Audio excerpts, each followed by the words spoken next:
శ్రీ మురుగన్ ఆలయం తమిళనాడులో కన్యాకుమారి నుండి 75 కిలోమీటర్ల దూరంలో ఉంది. ఈ ఆలయం 17వ శతాబ్దంలో బ్రిటిష్ వాళ్ళు ఈ ఆలయంపై దాడి చేశారు. ఆలయం యొక్క నిధి పంచలోహాలతో చేసిన కార్తికేయ విగ్రహాన్ని కూడా దోచుకెళ్లిపోయారు. విగ్రహంతో కలిసి సముద్ర మార్గాన వెళ్లారు.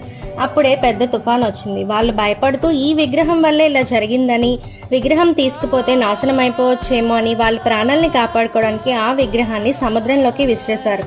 ఆ తర్వాత తుఫాన్ తగ్గిపోయింది. ఆ తర్వాత మురుగన్ ఒక భక్తుడి కల్లో కనిపించి ఆ విగ్రహం ఉన్న చోట సముద్రంలో నిమ్మకాయ తేలుతుంది అని చెప్పారు. నెక్స్ట్ డే ఆ భక్తుడు వెళ్లి చూస్తే నిజంగానే అక్కడ నిమ్మకాయ తేలుతుంది అండ్ నిమ్మకాయ కింద కూడా ఆ విగ్రహం ఉంది.